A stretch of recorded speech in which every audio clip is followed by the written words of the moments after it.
देव का जन्म कब हुआ था? तो इसका सही आंसर है ऑप्शन ए 1673 ईस्वी। नेक्स्ट है देव का जन्म कहाँ हुआ था? इसका सही आंसर है इटावा, उत्तर प्रदेश में। अगला प्रश्न है देवदत्त का पूरा नाम क्या था? तो सही आंसर है ऑप्शन सी देवदत्त द्विवेदी। अगला है औरंगजेब के पुत्र का क्या नाम था जिसने देव को आश्रय दिया था? तो इसका सही आंसर है ऑप्शन बी आजम शाह। नेक्स्ट है देव को सर्वाधिक संतोष तथा सम्मान किससे प्राप्त हुआ था? तो इसका सही आंसर है ऑप्शन सी भोगीलाल। अगला प्रश्न है किस राजा ने देव की कविता से खुश होकर उन्हें लाखों की संपत्ति दान दी थी? तो इसका सही आंसर है ऑप्शन ए भोगीलाल। देव की काव्य ग्रंथों की संख्या कितनी मानी जाती है? तो सही आंसर है ऑप्शन बी 52 से 72 तक। अगला प्रश्न है देव किस काल के प्रमुख कवि हैं? तो इसका सही आंसर है ऑप्शन डी रीतिकाल। रीतिकालीन कविताओं में किस संस्कृति का चित्रण सर्वाधिक हुआ है? तो इसका सही आंसर है ऑप्शन ए दरबारी संस्कृति। अगला प्रश्न है देव की रचनाओं के प्रमुख अंग हैं? तो इसका सही आंसर है ऑप्शन बी अलंकारिकता तथा श्रृंगारिकता। देव की प्रमुख रचनाएं कौन सी हैं? तो इसका सही आंसर है ऑप्शन डी इनमें सभी, अर्थात रसविलास तथा भावविलास, काव्य रसायन और भवानी विलास। ये सभी देव की प्रमुख रचनाएं हैं। देव की मृत्यु कब हुई थी?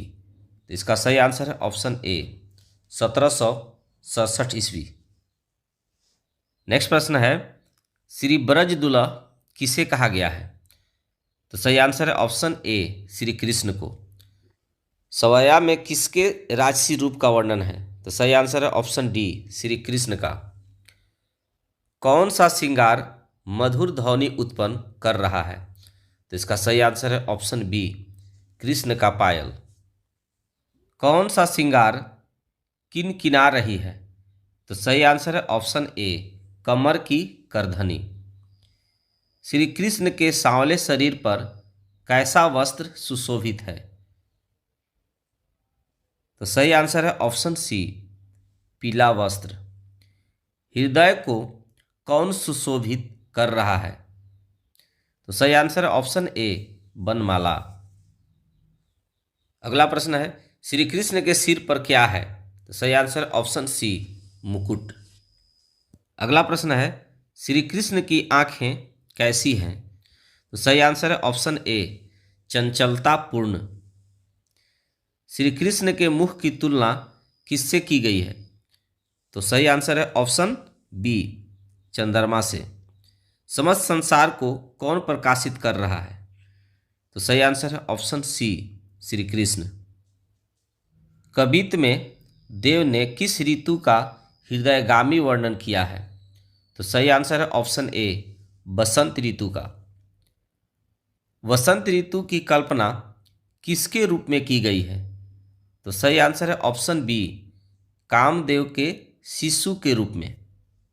अगला प्रश्न है पेड़ की डाली किस रूप में है? तो सही आंसर है ऑप्शन ए बालक के झूले के रूप में। वृक्षों के नए पत्ते किसके लिए बिछे हुए हैं? सही आंसर है ऑप्शन सी बच्चों को पालने के लिए।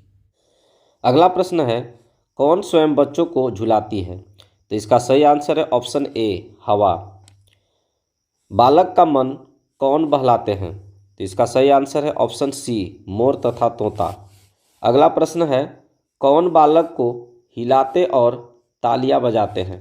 तो इसका सही आंसर है ऑप्शन बी कोयल। अगला प्रश्न है कामदेव का बालक किसे कहा गया है? तो इसका सही आंसर है ऑप्शन ए बसंत ऋतु को।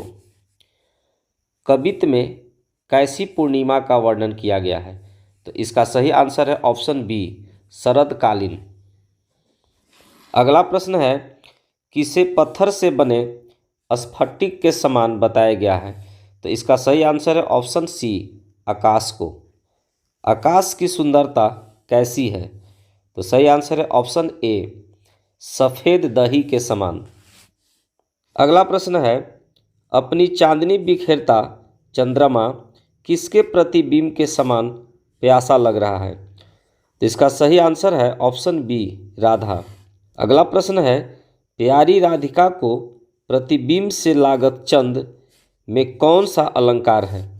तो इसका सही आंसर है ऑप्शन ए, प्रतीप अलंकार। अगला प्रश्न है, कबित कैसा छंद है? तो सही आंसर है ऑप्शन बी, वार्णिक छंद। कबित किस कवि की रचना है? तो इसका सही आंसर है ऑप्शन ए, देव का। सवया किसकी रचना है?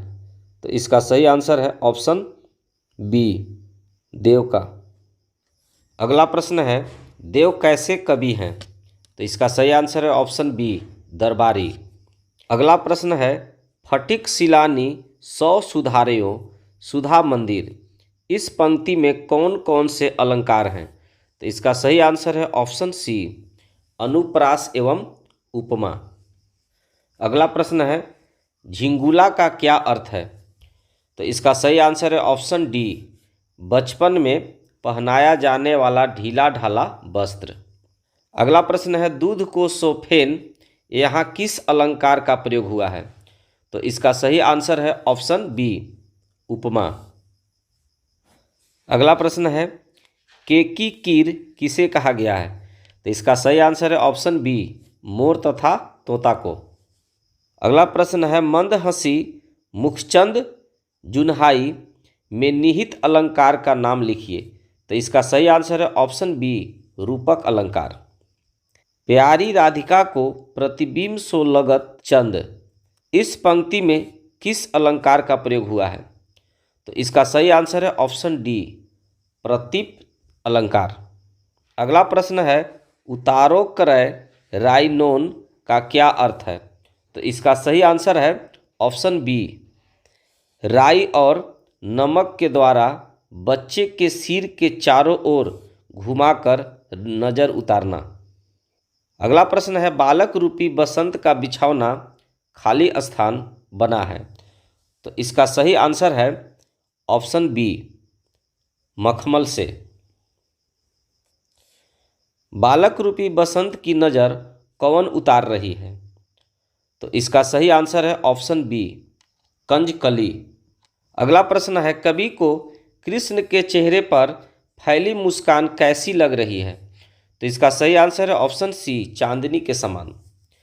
अगला प्रश्न है, फूल की सुगंध मिली हुई है राधा में, इसका सही आंसर है ऑप्शन ए, मल्लिका।